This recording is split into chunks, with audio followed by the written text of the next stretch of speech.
তবে কি এবার সবার সামনে ফেঁসে যাবে রোহিণী?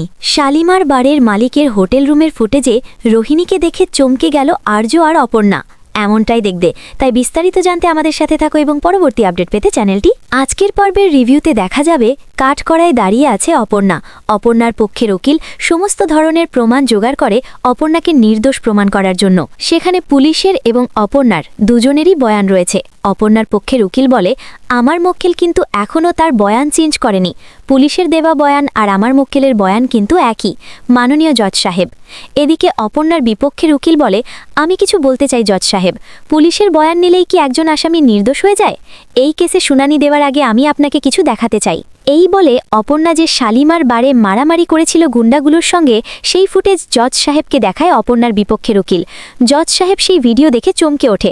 অপর্ণার বিপক্ষের উকিল বলে, দেখতে পেয়েছেন তো এই মেয়েটা কত বড় একটা ক্রাইম করেছে? মানে ও ওই হোটেলের মালিককে খুন করবে বলেই ওই হোটেলে গিয়েছিল। অপর্ণা বলে, না না, আমি ওনার সঙ্গে দেখা করতে গিয়েছি। জজ সাহেব জিজ্ঞেস করে, কেন গিয়েছিলেন? অপর্ণা শুরু থেকে শেষ পর্যন্ত সবটাই বলে, আমি ওখানে গিয়েছিলাম ওনার সঙ্গে দেখা করতে, কিন্তু উনি সেখানে ছিল না।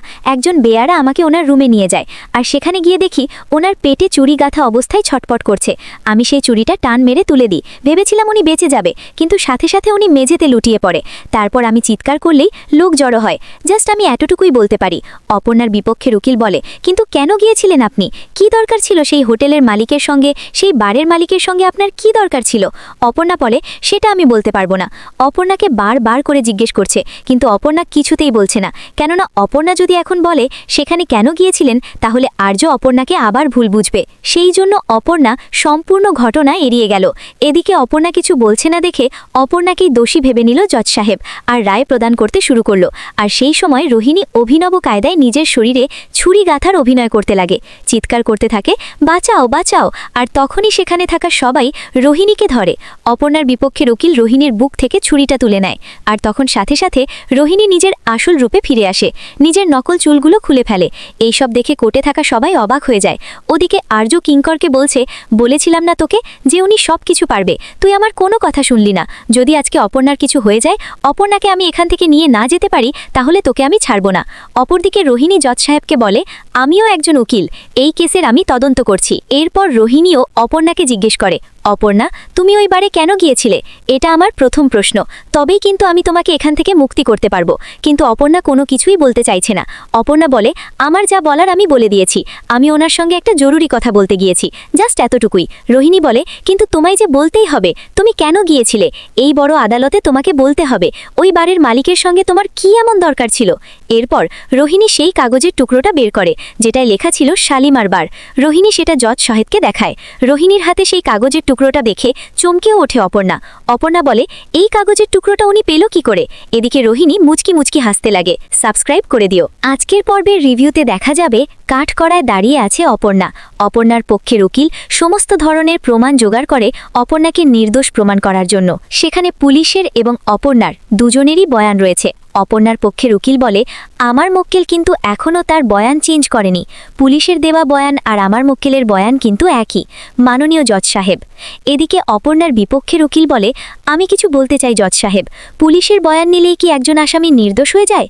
এই কেসে শুনানি দেওয়ার আগে আমি আপনাকে কিছু দেখাতে চাই।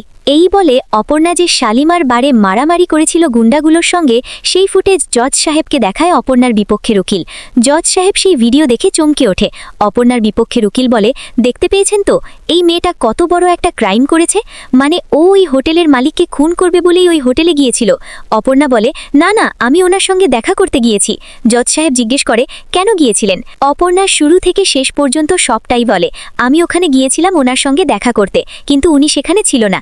একজন বেয়ারা আমাকে ওনার রুমে নিয়ে যায়, আর সেখানে গিয়ে দেখি ওনার পেটে চুরি গাঁথা অবস্থায় ছটপট করছে।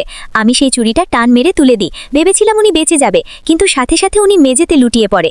তারপর আমি চিৎকার করলেই লোক জড়ো হয়। জাস্ট আমি এতটুকুই বলতে পারি। অপর্ণার বিপক্ষের উকিল বলে, কিন্তু কেন গিয়েছিলেন আপনি?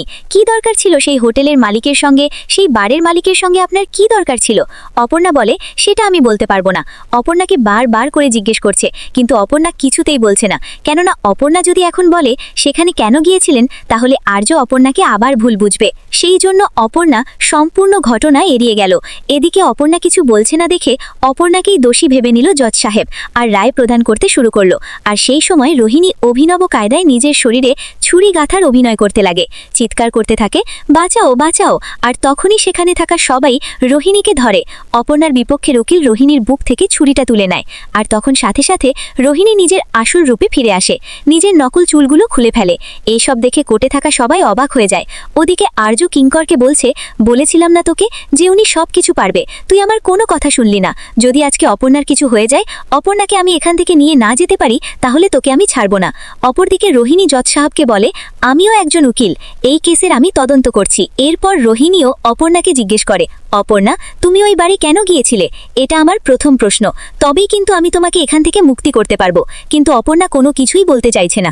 অপর্ণা বলে, আমার যা বলার আমি বলে দিয়েছি, আমি ওনার সঙ্গে একটা জরুরি কথা বলতে গিয়েছি, জাস্ট এতটুকুই। রোহিণী বলে, কিন্তু তোমায় যে বলতেই হবে, তুমি কেন গিয়েছিলে? এই বড় আদালতে তোমাকে বলতে হবে, ওই বাড়ির মালিকের সঙ্গে তোমার কি এমন দরকার ছিল?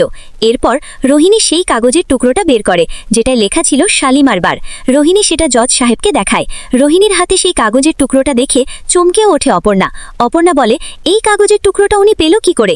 এদিকে রোহিণী মুচকি মুচকি হাসতে লাগে। সাবস্ক্রাইব করে দিও।